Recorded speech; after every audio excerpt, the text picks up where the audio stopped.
산 중부교회의 특성은 저를 가만히 있지 못하게 하는 것 같습니다. 사실 특성을 하면 좀 들어주고 이래야 하는데 제 입에서 계속 방긋방긋 제 안에 있는 영이 기뻐하는 것을 제가 보면서 참 우리 주님께서 이 찬양을 드리면서 얼마나 기뻐하실까 그런 마음을 갖게 했습니다. 제가 주일학교 교사를 한 5년 정도 섬겼고 또 형제지만 또 율동사회까지 제가 본 적이 있거든요. 근데 오랜만에 나와서 하니까 이게 뭐 기계가 꼭 로봇 춤 추는 것처럼 이게 몸 따로 또 생각 따로 굉장히 힘들었지만 어쨌든 제 육체가 좀 깨어나고 이렇게 영적으로 회복이 되는 것 같은 느낌을 받았습니다. 이제 마지막 시간입니다. 빠르게 이제 진행을 해야 할 것 같은데요. 대학생들이 이제 이제 입학을 하게 되면 1년간 교양을 배우면서 인문학을 많이 배운다 있지 않습니까? 지금 이제 대학생들 인문학 교재로 많이 채택이 되는 책입니다. 이 케네스 밀러라고 하는 분이 쓴 인간의 본능이라고 하는 책이 있습니다. 이 케네스 밀러는 유신진화론자입니다. 교회는 다니지만 진화론을 받아들인 사람이에요. 그래서 이 책을 제가 읽어보면서 되게 놀랐는데 이분이 이런 이제 주장을 합니다.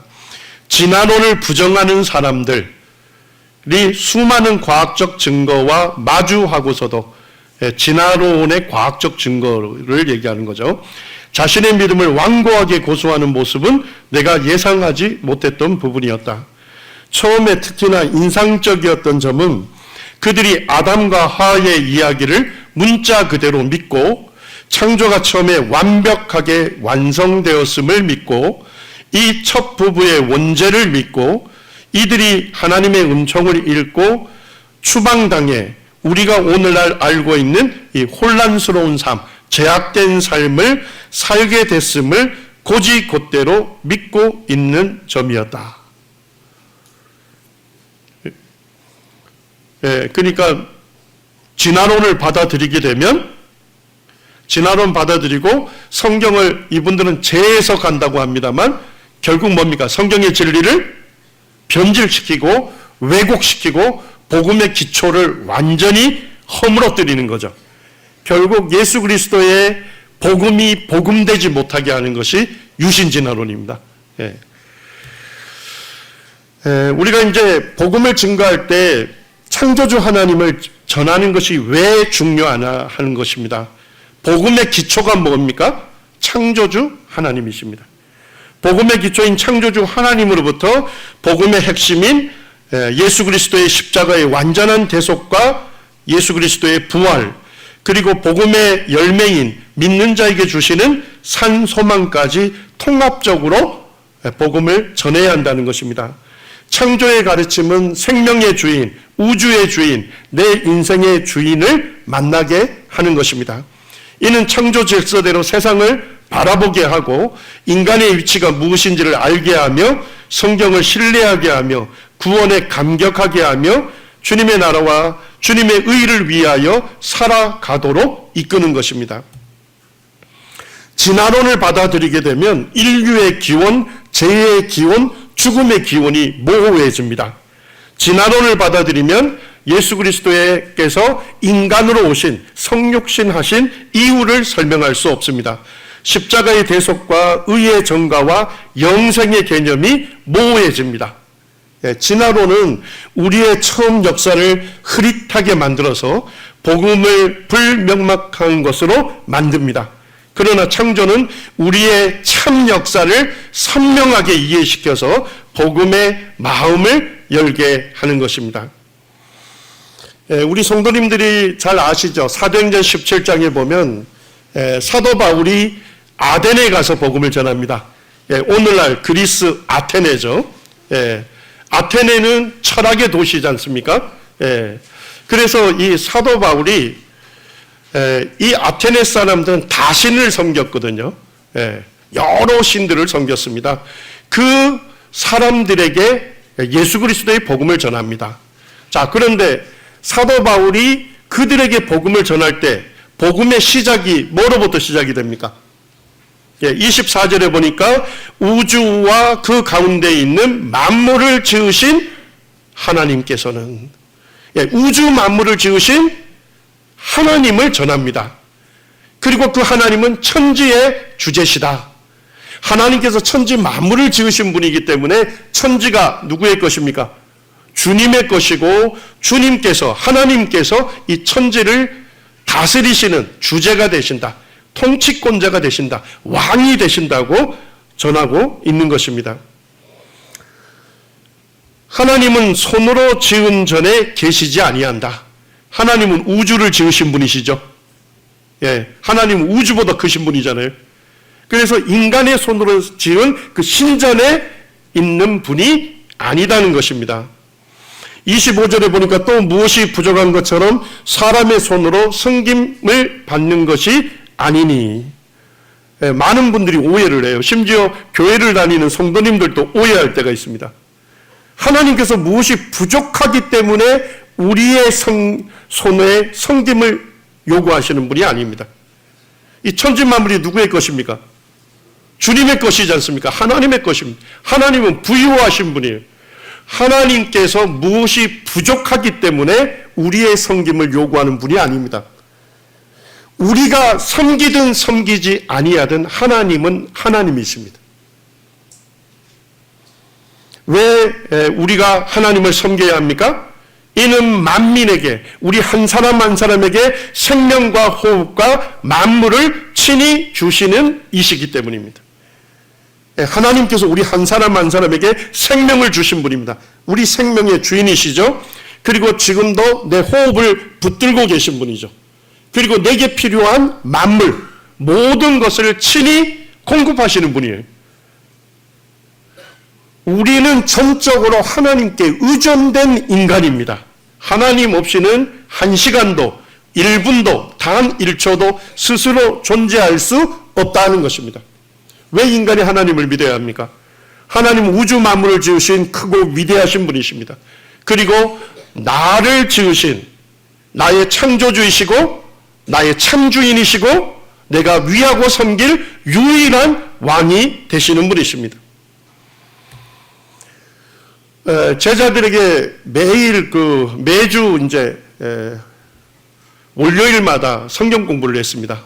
그래서 이제 제자들 또 다른 과에 있는 복음에 관심 있는 학생들이 매주 한 30명, 40명 이렇게 모여서 성경 공부를 하고 끝나면 이제 다가를 함께 나누면서 들었던 말씀에 대해서 어떻게 느끼고 반응했는지 이렇게 점검하면서 교제를 했습니다. 가끔 이제 성경 공부를 한 후에 질의응답을 갖습니다. 제자 중에 한 명이 그렇게 질의를 하더라고요. 세상에는 많은 종교가 있다. 그리고 그 종교에서 섬기는 신들이 많다는 거예요. 그런데 왜 성경이 말씀하는 하나님 한 분만을 믿어야 하느냐? 오늘날 다원주의 사회에서 이와 같은 질문을 많이 합니다. 세상에 종교가 많고 종교에서 섬기는 신들이 많은데 왜 하나님 한 분만을 믿어야 한다고 얘기를 하느냐? 왜 그렇습니까? 이 세상 신이라고 하는 신의 존재들 중에, 우상들 중에 천지 만물을 지은 존재가 있습니까? 없습니다. 우주 만물을 지으신 유일한 한 분이 누구셔요? 하나님이신 겁니다. 우리 사람에게 생명과 호흡과 우리에게 필요한 만물을 친히 주시는 유일한 우리의 창조주는 하나님 한 분밖에 없는 거예요. 하나님께서 나를 지으셨기 때문에 내가 그 하나님을 믿고 섬기는 것은 인간의 당연한 도리이고 옳은 본분인 것이죠. 하나님 믿는 것은요, 당연한 것이고 옳은 것입니다. 이 당연하고 옳은 것을 하지 않는 게 뭡니까? 그것을 성경은 죄라고 말하고 있는 것입니다. 지금 이제 진화론이 이 창조주 하나님을 믿는 이 진리를 거부하게 하는데요. 제가 이제 제한된 시간입니다만, 이 진화론에 크게 이제 우리 우주 진화론과 생물 진화론 나눌 수 있는데, 지금 이제 우리 성도님들이 혹 복음을 전하기 위해서 이 진화론 문제 때문에 어려워하는 분들이 있으면 이와 같은 주제를 좀 내용을 활용했으면 좋겠습니다. 우리가 이미 이제 정규 교육 과정을 배웠기 때문에 빅뱅 이론을 잘 아시죠? 예.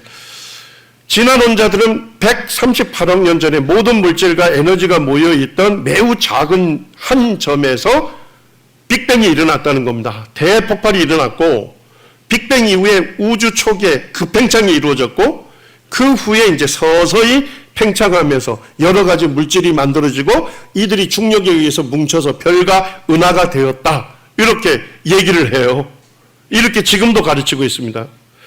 그런데 이제 제가 동아일보 2016년 그 동아일보를 봤더니까 이런 주제를 다루고 있더라고요.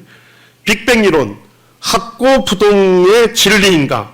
아니면 빅방으로 사라질 것인가?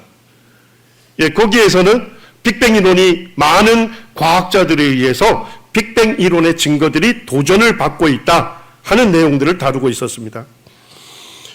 그리고 이제 2004년에 보니까 빅뱅 이론 반대 성명서를 38명의 우주론의 대가들이 빅뱅 이론 반대 성명서를 작성을 했어요.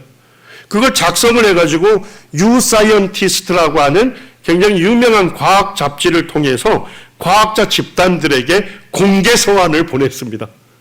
예, 이 빅뱅 이론 반대 성명서에 서명자를 구한다. 이렇게 한 것입니다. 그리고 그 밑에 읽어보게 되면 빅뱅 이론을 왜 과학적인 이론으로 받아들이기 어려운지 거기에 증거들을 써놓고 있습니다. 그 중에 이제 가장 중요한 첫 번째에 있는 단락만 제가 번역을 해서 좀 읽어드리겠습니다. 빅뱅 이론은 우리가 전혀 관측한 적이 없는 가상적인 것들에 의존하고 있다는 것입니다. 그러니까 빅뱅 이론이 과학적인 이론으로 증명이 되려면 급팽창 증거가 있어야 한다. 이렇게 얘기합니다. 급팽창 증거. 급팽창 증거를 찾았을까요? 없습니다. 2015년에 급팽창 증거가 나왔다 해서 대대적으로 9시 뉴스에 실렸는데, 전해졌는데 5개월 뒤에 이 논문은 잘못 데이터를 해석했다 해서 폐기가 됐습니다. 급팽창 증거 없습니다. 그 다음에 이제 이 빅뱅 이론이 성립이 되려면 눈에 보이지 않는 암흑 물질이 23%가 있어야 한다고 주장합니다. 자, 암흑 물질 발견됐을까요? 예, 깜깜합니다. 발견 안 됐습니다. 그리고 빅뱅 이론이 사실로 받아들이려면 73%의 암흑 에너지가 있어야 한다. 눈으로 보이지는 않지만 암흑 에너지가 있어야 한다는 거예요. 자, 그런데 암흑 에너지 찾았습니까? 예, 아직도 깜깜합니다. 이런 가상 물질들이 존재하지 않는다면 천문학자들의 관측과 빅뱅 이론의 예상은 치명적인 모순이 생긴다. 빅뱅 이론처럼 이론과 관절 사이의 간격을 메우기 위해 계속 새로운 가상의 물질들이 받아들여지는 경우는 다른 물리학에서 없다. 이것은 빅뱅 이론의 타당성에 심각한 의심을 품게 한다. 예, 이것을 이제 보냈는데 이 빅뱅 이론 반대 성명서에 서명한 과학자가 몇 명입니까? 548명이 서명을 했습니다. 그리고 인터넷에 그 이름이 공개되어 있고 어느 대학 교수인지가 공개되어 있고 그 다음에 그 사람이 살고 있는 나라까지 공개를 하고 있습니다. 우리나라 그 연세대학교 천문학부의 이석영 교수가 있는데 이분이 이런 솔직한 고민을 합니다. 지금 이제 그 빅뱅 우주론자들에 의하면 우리가 알고 있는 물질이 4%라는 겁니다. 자, 우리 눈으로 보고 있는 물질들이 있죠. 그것은 전체 물질의 4%. 그 다음에 이제 빅뱅 이론자들이 가정하고 있는 게 암흑 물질이 23%. 그 다음에 암흑 에너지가 73%다. 이렇게 가르칩니다. 그런데 이석영 교수가 이런 얘기합니다. 빅뱅 우주론이 옳다면 우리 우주는 4%의 아는 것과 이게 아직 발견도 안 됐으니까요. 96%의 모르는 것으로 이루어져 있다. 우리가 아는 것은 우리가 거의 대부분 모른다는 것이다.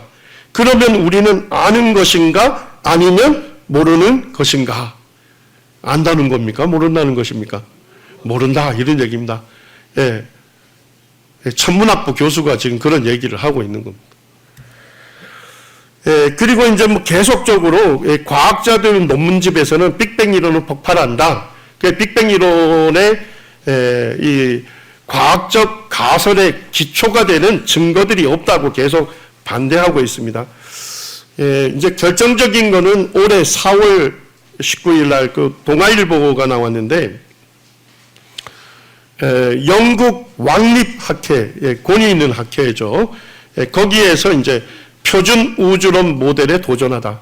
표준 우주론 모델은 빅뱅 이론이다 생각하시면 됩니다. 빅뱅 이론에 도전하다 하는 주제로 세계적인 천문학자들이 모여서 회의를 하고 결론을 내렸습니다. 동아일보 기사의 제목이 뭡니까? 빅뱅 이론은 시효가 끝났다는 것입니다. 우리가 알고 있던 우주가 흔들린다. 이렇게 얘기하면서 빅뱅 이론이 거센 도전을 받고 있다. 빅뱅 우주론은 설명하기 어려운 천체 관측 결과들을 쏙쏙 내놓고 있다. 그러면서 그 옥스퍼드 대학의 그 사르카르 교수는 이렇게 얘기합니다. 표준 우주론 모델에 대한 빅뱅 우주론에 대한 믿음이 뭐로 취급되고 있다고요? 종교로 취급되고 있는데 이론적 근거는 유효 기간이 지난 것으로 보인다. 그러니까 우리 학생들 고등학교 과학 책에는 빅뱅 우주론이 그냥 이거는 모든 증거들에 의해서 과학적 사실로 입증된 것처럼 가르칩니다. 그렇지만은 과학자 사이에서는 뭐 하고 있는 겁니까? 빅뱅 이론의 과학적 가정이 되는 그 기초들이 완전히 허물어지고 있는 거예요. 그것을 지지하는 증거보다는 그거와 반대되는 데이터가 쏙쏙 드러나면서 결국 빅뱅 이론은 시효가 끝났다 이렇게 얘기합니다. 그런데도 고등학교 과학책에서는 빅뱅 우주론이 우주의 기원을 설명하는 유일한 과학적 사실인 것처럼 가르쳐지고 있다는 것입니다.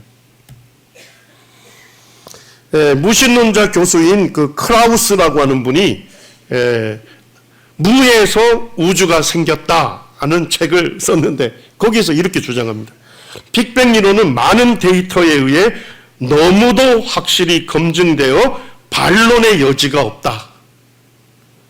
자, 이 가감한 주장은 뭡니까?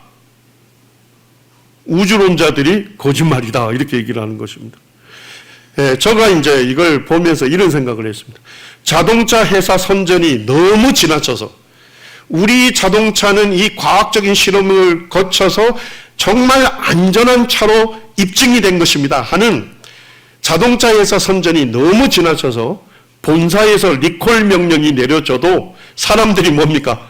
그거 믿지 않고 위험천만한 자동차를 계속 타고 다니는 것과 같다는 것입니다. 진화론은 자동차가 아니라 인간이 자신에 대한 오류 이론을 만들어서 스스로 뭐 하고 있는 것과 같습니까? 자해하게 만드는 게 더 심각한 문제다는 것입니다. 그러니까 이런 자료 몇 가지만 해서 빅뱅 우주론은 우주론자들조차도 지금 문제가 있다고 얘기를 하고 있고 과학자 집단 사이에서는 폐기의 수순을 밟고 있다 하는 것을 알려줄 필요가 있습니다.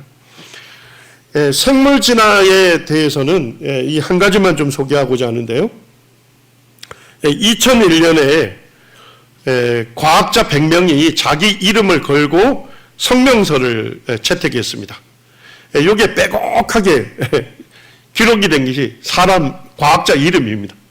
헨리 셰퍼라고 하는 노벨상 후보로 정식으로 3번이나 올라갔던 그 저명한 이제 과학자부터 해서 100명이 자기 이름을 걸고 서명을 했습니다. 자, 이 성명서의 제목이 뭡니까? 같이 한번 읽어보시죠. 시작. 진화론에 대한 과학적 반대. 세계적인 과학자들이 보더라도 우연한 돌연변이와 자연 선택으로 복잡한 생명체들이 생겨났다는 설명은 매우 의심스럽다 하는 그런 성명서를 채택한 겁니다.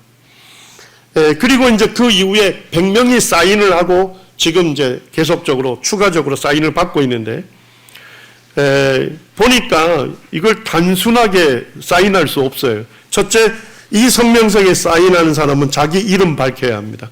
두 번째, 자기가 어느 대학 소속인지 밝혀야 합니다. 세 번째, 자기가 소속된 과학단체나 학술단체를 밝혀야 돼요. 자, 이 성명서에 사인을 하려면 어떻게 해야 합니까? 자기 신상 명세를 다 밝히고 자기 이름 걸고 사인을 해야 하는 것입니다. 그런데 아무나 사인을 할 수 없습니다. 우리 이곳에 모인 분들 중에 몇 분이 사인할 수 있는 자격이 있는지 한번 보시기 바랍니다. 진화론을 과학적으로 반대하는 서명자들은 자연과학의 한 분야에서 반드시 뭘 받아야 합니까? 박사학위 받아야 돼요. 의학 박사학위를 소지하고 있는 사람은 다 되는 게 아니라 의과대학 교수로 활동 중인 사람만 가능합니다. 그러니까 과학적인 연구 방법론을 엄격하게 습득하고 훈련받은 사람에 한해서 이 진화론이 과학적으로 문제가 있다는 이 성명서에 사인할 수 있다는 것입니다. 그런데도 지금 현재 몇 사람이 사인했습니까? 1000명 이상이 하고 있습니다. 이제 최근에 그 포스팅한 분인데요. 여기에 이제 성명서에 서명을 하면서 당신이 왜 진화론을 과학적으로 반대하는지 자신의 생각을 짧게 거기에 기록을 하라고 되어 있습니다. 최근에 이제 포스팅된 걸 보면 이 필립 스켈이라고 하는 미국 국립과학원의 회원입니다. 아무나 되는 게 아니거든요. 펜실바니아 주립대학교의 명예교수인데 이 스켈이라고 하는 분은 이렇게 밝힙니다. 과학 논문들은 이제 진화론에 대한 많은 과학적 문제와 비판을 기록하고 있으며 이에 대해서 누구도 알아야 한다고요? 학생들도 알아야 한다. 그러니까 과학자들에게는 진화론의 과학적 증거라고 하는 것들이 과학적 연구 방법론으로 볼 때 문제가 있는 증거들이다. 그거는 과학자들에게는 알려졌다는 것입니다. 근데 문제는 누가 모르는 거예요? 학생들이 모르기 때문에 학생들을 위해서 내가 이 성명서에 사인했다. 이렇게 기록하고 있는 것입니다. 이 시간이 이제 제한된 시간이기 때문에 진화론이 실제 일어났다는 과학적 증거들을 교과서에서는 하나하나 제시합니다만 이 진화론의 잘못된 과학적 증거에 대해서 관심이 있으신 분들은 유튜브를 좀 활용하시면 좋을 것 같습니다. 모든 과학자들과 과학적인 증거들은 진화론 다 지지한다 이렇게 얘기합니다만 아니다는 거 금방 아시겠죠? 자기 이름 명세 다 걸고 진화론 과학적으로 문제 있다고 소명하는 사람이 1000명 이상이 넘습니다. 스탠리 밀러 실험, 해켈의 배아 발생도, 흔적 기간, 돌연변이, 중간 단계 하석 이런 것들이 교과서에서 제시된 것들이 지금 다 폐기된 것들이라고 할 수 있습니다. 그 다음에 이제 우리가 복음을 전할 때 사실 이제 우리가 복음을 전할 때 보게 되면 죄의 열매를 지적하는 경우가 많습니다. 그래서 이제 학생에게 너가 거짓말한 적이 있느냐, 뭐 친구하고 싸운 적이 있느냐 이렇게 해서 이제 그 어떤 죄의 열매를 많이 지적하는데 성경에서 보게 되면 사도 바울이 에베소에서 3년 사역하면서 사도행전 20장 21절에 보니까 복음을 전할 때 시작을 뭘로부터 전합니까? 하나님께 대한 회개를 전했다는 것입니다. 예수님께서도 회개하고 복음을 믿으라고 예수님께서도 말씀을 하셨고 초대교회에서도 복음 전할 때 회개의 요청을 항상 하고 있는 것입니다. 우리가 회개하라고 한 데서 그냥 회개가 되는 건 아니죠. 회개하려면 하나님에 대해서 잘 전해주어야 하는 것입니다. 하나님께서 창조주이시고 우리 삶의 주인이시고 하나님께서 우리를 위하여 이 모든 것을 창조하셨고 하나님은 죄인과 함께할 수 없는 거룩하신 분이고 죄에 대해서는 반드시 심판하시는 공의로우신 분이시다.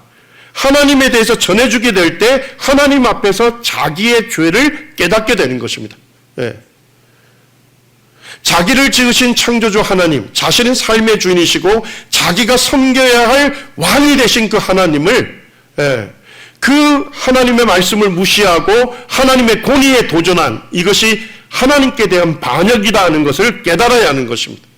하나님을 버리고 하나님을 떠나서 자기가 자기 삶의 주인인 것처럼, 자기가 왕인 것처럼 자기 좋을 대로 자기 마음대로 살아가는 이와 같은 삶이 바로 하나님 앞에서 가장 큰 죄다 하는 것을 깨달아야 한다는 것입니다. 그래서 복음에는 회개의 요청이 있어야 한다는 것입니다. 그 죄를 깨닫고 그 죄를 뉘우치고 하나님께로 돌이키는 것, 이런 근본적인 죄에 대한 회개의 요청이 있어야 한다는 것입니다. 이사야 45장 18절, 이미 우리가 말씀 나눈 것처럼 하나님은 우주와 지구를 창조하신 분인데 누구를 위하여 창조했습니까? 우리 사람을 위하여 창조하신, 우리를 위한 사랑이 태초부터 시작된 하나님의 사랑을 전해줘야 합니다. 만물은 누구를 위해 창조했습니까? 우리를 위해서, 사람을 위해서 창조했습니다. 사람은 누구를 위하여 창조했습니까? 하나님의 영광을 위해서 창조했습니다. 이게 창조의 질서입니다. 만물은 사람을 위하여 창조했죠. 오직 하나님께서 사람을 하나님의 유일한 형상을 대로 지음받은 만물의 으뜸으로 창조를 하셨어요. 그리고 사람만큼은 하나님을 위하여, 하나님의 영광을 위하여 살도록 하신 것입니다. 우리 사람이 하나님을 인정하고 하나님을 예배하고 섬기는 존재로 창조했다는 것입니다. 내가 하나님의 영광을 위하여 살지 않는다면 바로 나를 지으신 창조의 목적에서 어떻게 된 겁니까? 이탈된 것입니다. 이것을 성경은 죄라고 말씀하고 있는 것이죠. 로마서 1장에서도 하나님 알만한 것을 하나님 만드신 만물에 분명히 보여 알려졌습니다. 그러므로 그들이, 인간이 핑계할 수 없다는 것입니다. 하나님이 우주 만물을 지으신 분이시고 우주 만물을 우리를 위하여 지으신 그 하나님의 사랑을 우리가 안다면 하나님 어떻게 되어야 되겠습니까? 하나님 영화롭게 해야 되겠죠? 하나님께 감사해야 되겠죠? 하나님을 경배하고 섬겨야 되겠죠? 그렇게 하지 않는 것이 뭐라는 겁니까? 성경은 죄라고 말씀하고 있는 것입니다. 로마서 1장 28절에서는 결론적으로 그들이 마음에 누구 두기를 싫어했습니까? 하나님 두기를 싫어했다. 하나님을 내 삶의 주인으로, 내가 위하고 섬길 왕으로 받아들이기를 거절했다는 것입니다. 그것이 바로 인간이 하나님께 지을 수 있는 가장 큰 죄다, 가장 근본적인 죄다 하는 지적을, 그와 같은 복음의 내용이 전해져야 하는 것입니다. 이 그림을 잘 이해하시겠죠? 우주 만물을 지으신 크고 위대하신 하나님, 천지의 유일한 왕이 되시고 나를 지으신 나의 왕이 되신 하나님, 그 하나님을 떠나서 내가 왕인 채하고 내 삶의 주인인 채 하는 그와 같은 삶이 바로 하나님 앞에 심판을 자초하는 중대한 죄다는 것입니다. 예레미야 2장 19절에서도 반복하고 있습니다. 내 하나님 여호와를 버림과 내 속에 나를 경외함이 없는 것이 악이요 고통인 줄 알라. 인간의 가장 근본적인 문제는 하나님께 대한 반역인 것입니다. 하나님을 버리고 그리고 하나님을 경외하지 않는 것, 하나님을 두려워하지 않는 그것 때문에 온 세계에 악이 가득하고 사람들 관계에서 고통하고 불행한 삶을 살아가는 것입니다. 자, 행복한 삶으로 나아가려면 어떻게 해야 합니까? 누구에게로 돌아와야 하는 것입니까? 하나님께로 돌아와야 한다. 이 회개의 요청이 필요한 것입니다. 그리고 근본적인 죄를 지적할 뿐만 아니라 결국 그 근본적인 죄 때문에 하나님께 대한 반역을 했기 때문에 인간이 어떻게 됐습니까? 수많은 죄를 짓게 된 것이죠. 그래서 실제 삶 속에서 죄가 드러나는 것이고 하나님의 거룩한 기준에 충족할 사람이 없다.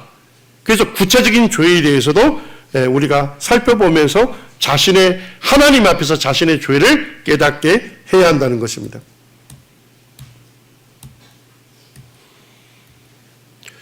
로마서 3장 23절 우리 같이 한번 읽으시죠. 시작. 모든 사람이 죄를 범하였음에 하나님의 영광에 이르지 못하더니. 모든 사람이 죄를 범했다. 사람은 다 거짓되고 의인은 없고 하나도 없고 선을 행하는 자가 없나니 하나도 없도다. 하나님 앞에서 하나님을 떠난 모든 사람이 죄인이라는 것입니다. 하나님은 사랑의 하나님이시지만 하나님은 거룩하신 분이시고 공의로우신 분이십니다. 죄인의 죄에 대해서는 반드시 어떻게 해야 합니까? 하나님 심판하셔야 하는 분이시다는 것입니다.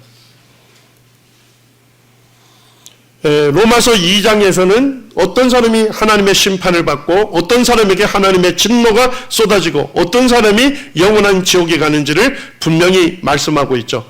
하나님의 인자하심을 멸시하는 사람, 그리고 자기가 가는 길이 하나님의 심판을 자초하는지 알면서도 고집스럽게 그 길을 가는 사람, 결국 뭐하지 않는 사람입니까? 회개하지 않는 사람에게 하나님의 의로운 심판이 나타나고 심판의 날에 하나님의 진노가 그 사람에게 쏟아진다는 것입니다. 하나님의 심판을 피할 수 있는 유일한 길은 누구에게로 돌이키는 것입니까? 하나님께로 돌이키는 것이다. 네 번째는 이 회개하는 사람들에게 예수 그리스도의 십자가의 완전한 대속과 예수 그리스도의 부활을 전해 주어야 한다는 것입니다.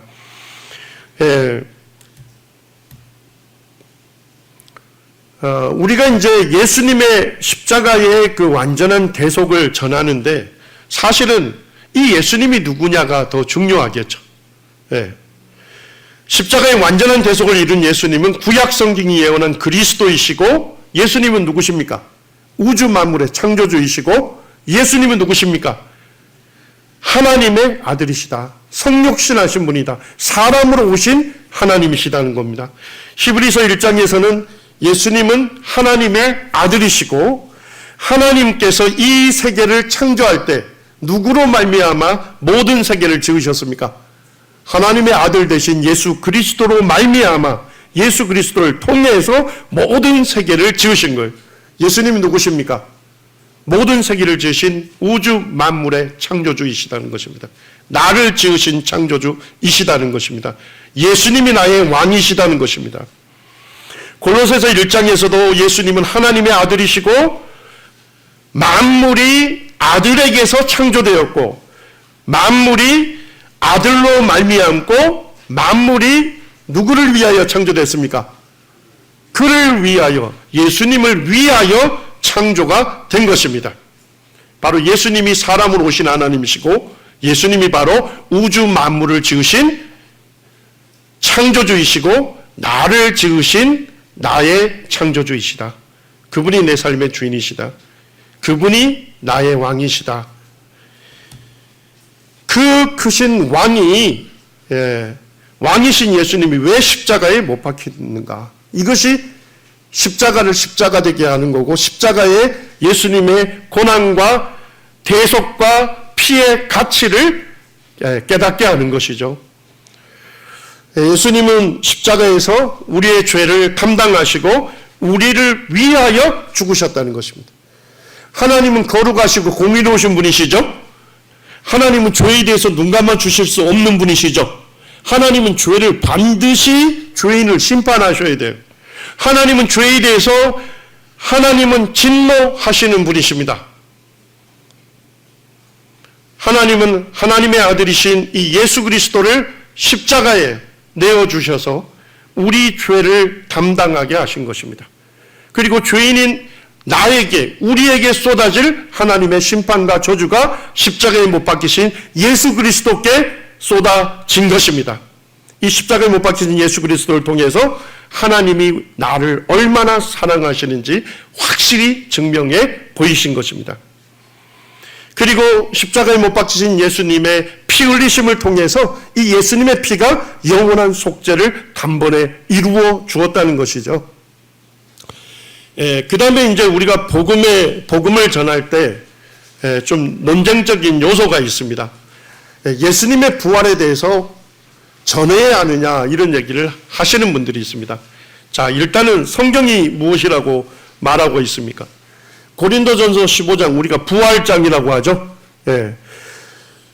15장 1절에 보게 되면 사도 바울이 이렇게 얘기합니다. 형제들아, 내가 너희에게 전한 복음을 너희에게 알게 하나니.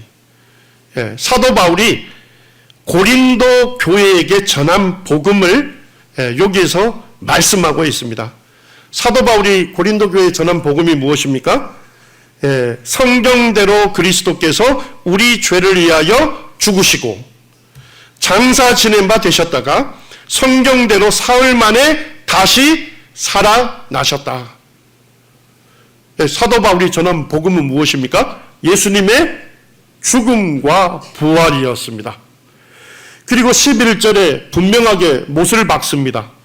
그러므로 나나 사도 바울이나 그들은 누굽니까? 다른 사도들이나 이같이 전파했다. 자, 어떻게 전파했다는 것입니까? 바로 예수 그리스도께서 우리 죄를 위하여 죽으시고 장사 지낸 바 되셨지만 3일 만에 다시 살아나셨다. 이렇게 전했다는 것입니다. 너희도 이같이 믿었느니라. 고린도 교회 성도들도 그렇게 믿었다는 것입니다. 자, 예수님의 부활이 왜 중요할까요? 자, 종교 지도자 중에 죽은 자를 살렸다는 사람이 있습니까? 있다면 누구밖에 없습니까? 예수님 한 분밖에 없으시죠. 더더욱 죽었다가 스스로 부활했다는 사람이 있습니까? 있다면 예수님 한 분밖에 없는 것이죠. 오직 예수님만이 죽은 자 가운데서 부활하사 능력으로 하나님의 아들로 선포되신 것입니다. 죽음의 권세를 이길 수 있는 유일한 존재는 누구입니까? 예수님 한 분밖에 없는 것이죠. 모든 사람이 죄를 범하였음에 모든 사람에게 죽음이 임한 것입니다. 모든 사람은 죽음 앞에 굴복될 수밖에 없어요. 그런데 죽음의 권세를 이기시고 다시 사신 분은 누구밖에 없습니까? 바로 우리 생명의 주인이신 예수님 한 분밖에 없는 것입니다. 우리가 부활의 역사성을 증명하면서 복음을 전할 필요도 있습니다만 결론적으로는 예수님의 부활의 의미를 전해야 합니다. 로마서 14장 9절에 보니까 이를 위하여 그리스도께서 죽었다가 다시 살아나셨으니 곧 죽은 자와 산 자의 주가 되려 하심이라. 예수님은 왜 죽었다가 다시 살아나셨습니까? 죽은 자와 산 자, 모든 자의 뭐가 되려 하심이라고요? 주가 되려 하심이라. 예. 모든 사람의 주님이 되시기 위해서 예수님이 죽음의 권세를 이기시고 부활하신 것입니다. 예. 우리 믿는 성도님들은 예수님을 언제 주님으로 인정했습니까? 우리가 복음을 듣고 나의 구주가 되신 그 예수님이 내 삶의 주님이시다. 그분이 나의 주인이시다. 그분이 나의 예배를 받으실 유일한 왕이시다. 예, 우리는 시인하고 받아들였어요. 예수님 믿지 않는 사람들은 언제 예수님을 자신의 주님으로 인정할까요? 죽음 이후에 자신을 심판하실 심판의 주님으로 인정할 수밖에 없습니다. 모든 사람이 예수님을 주님으로 인정할 수밖에 없어요. 이 땅에 살아있을 때 복음을 듣고 예수님을 주님으로 인정하고 영접하든지 아니면 거절한 사람은 죽음 이후에 자기를 심판하실 주님으로 인정할 수밖에 없을 것입니다. 주님이라는 의미를 어제 제가 좀 설명을 해드렸죠. 예. 그래서 주님이라는 뜻은 우리말로 정확하게 번역한다면 주군이라고 번역할 수 있습니다. 그분이 나의 주인이시고 나의 왕이시다. 이렇게 번역할 수 있는 것입니다. 사도행전 5장 30절에도 보니까 나무에 달아 죽인 예수를 하나님이 살리시고 그 예수님을 뭐로 삼으셨습니까? 임금과 구주로 삼으셨다. 자, 예수님 십자가에 못 박히실 때, 우리의 죄를 감당하실 때는 예수님의 머리에 무슨 관을 쓰셨죠? 예, 가시면류관을 쓰셨습니다. 그런데 장사되시고 죽음의 권세를 이기시고 부활하셨을 때는 하나님께서 예수님의 머리에 무슨 관을 씌우셨습니까? 왕관을 씌우신 것입니다. 예. 그가 하나님께서 우리가 예수 그리스도를 믿고 구원받을 때 우리를 흑암의 권세에서 건져내사 그의 사랑하는 아들의 나라로 우리를 어떻게 했습니까? 즉시로 옮긴 것입니다. 예, 흑암의 권세, 죄악의 권세, 암흑의 권세 가운데 있던 우리가 복음이신 예수 그리스도를 듣고 그 예수 그리스도를 나의 구주와 주님으로 믿고 영접했을 때 즉시로 우리는 이 사단의 권세, 이 사단의 왕국, 사단 아래서 종로로 달 수밖에 없던 우리를 그곳에서 건지셔서 하나님의 아들이신 예수 그리스도가 통치하는 하나님의 나라로 즉시로 옮긴 것입니다. 예, 우리는 왕 되신 예수 그리스도의 다스림을 받고 있는 것입니다. 예, 어떻게 죄인이 구원받을 수 있느냐? 예, 결론적으로 예수님을 자신의 구주와 주님으로 믿을 때 구원받을 수 있는 것이죠. 예, 윌리엄 맥도날드 형제님도 이렇게 얘기합니다. 예수님을 믿는다는 것은 당신이 구원이 필요한 죄인임을 고백하고 예수님의 십자가의 구속을 믿고 예수님을 당신 삶의 주인으로 인정하고 영접하는 것이다. 그럴 때 구원이 즉각적으로 이루어지는 것이다. 이 예수님을 믿음으로 하나님과 화해하고 하나님과 화목하게 되고 하나님의 영광을 위해서 살게 되는 것입니다. 예, 로마서 10장 9절 우리 같이 한번 읽겠습니다. 시작.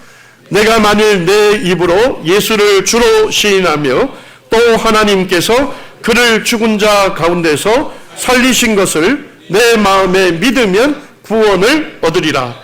어떻게 하면 죄인이 구원받을 수 있습니까? 예수님을 주로 시인해야 한다는 것입니다. 그리고 그를 죽은 자 가운데서 살리신 것을 내 마음에 믿으면 즉시로 구원을 얻는다는 것입니다. 십자가에서 나의 모든 죄를 담당하시고 자신의 피를 흘리셔서 모든 죄를 청결케 하여 주시고 부활하여 살아계신 예수님을 나의 주님으로 인정하고 받아들이는 것, 시인이라고 할 수 있죠. 인정하고 받아들일 때 즉시로 구원이 내게 임하는 것입니다. 예, 갈라디아 2장 20절에 보니까 사도 바울은 뭐라고 표현을 하고 있습니까? 구원받은 사람은 뭐가 바뀝니까? 주인이 바뀌는 것입니다. 구원받기 전에는 누가 자기 삶의 주인입니까? 자기 자신인 거예요. 하나님의 자리를 찬탄한, 예, 하나님의 자리, 하나님께서 내 마음의 왕자에 앉으셔야 하는데 그 하나님을 밀쳐내고 내가 하나님의 자리를 찬탄한 반역자였어요. 내가 주인 행세하면서 내 자신을 위해서 살았던 사람이었습니다. 그것이 하나님의 심판을 자초하는 죄라는 것을 깨닫게 된 것입니다. 그리고 회개하고 예수 그리스도를 자신의 구주와 주님으로 믿게 된 것입니다. 이제 예수님이 자신의 삶의 주인이 되는 것입니다. 예, 구원받은 사람은 주인이 바뀝니다. 그리고 구원받은 사람은 뭐가 바뀝니까? 삶의 목적이 바뀌는 것입니다. 갈라디아 2장 20절 말씀 우리 같이 한번 읽겠습니다. 예, 시작. 내가 그리스도와 함께 십자가에 못 박혔나니 그런즉 이제는 내가 사는 것이 아니요 오직 내 안에 그리스도께서 사시는 것이라. 이제 내가 육체 가운데 사는 것은 나를 사랑하사 나를 위하여 자기 자신을 버리신 하나님의 아들을 믿는 믿음 안에서 사는 것이라. 예, 구원받으면 삶의 목적이 바뀌는 것이죠. 구원받기 전에는 자기 자신의 영광, 자기 자신을 위하여 살아왔습니다. 그런데 구원받으면 나를 구원해 주신 나의 주님을 위해서 살고 싶은 마음이 생기는 것이죠. 그리고 그분께 제 삶을 헌신하게 되고 그분만을 예배하게 되는 것입니다. 예, 이제 4시간의 말씀 교제가 이렇게 다 마무리가 된 것 같습니다. 예, 이 시대는 참 굉장히 예수 그리스도의 복음을 전하기 힘겨운 시대인 것은 사실입니다. 예, 그럼에도 불구하고 하나님은 우리의 전도를 통해서 한 영혼을 구원하기를 기뻐하시는 분이십니다. 예. 하나님은 전능하신 분이시잖아요. 사실 우리를 사용하지 않고서도 하나님은 전적으로 죄인을 구원할 능력이 있으십니다. 그럼에도 불구하고 하나님은 나를 사용하기를 원하십니다. 예. 나의 삶을 통해서 예수 그리스도를 주목해야 하고, 그리고 내 입의 전도를 통해서 한 영혼을 죄악 가운데서 건져내셔서 오직 예수 그리스도의 영광을 위해서 사는 그 하나님의 자녀가 되는, 하나님의 거룩한 백성으로 살게 하는 이 놀라운 일을 이루기를 원하고 계십니다. 우리의 삶을 통해서 주님의 뜻을 이루어드리는 예수 그리스도의 증인된 삶을 살기를 원합니다. 감사합니다.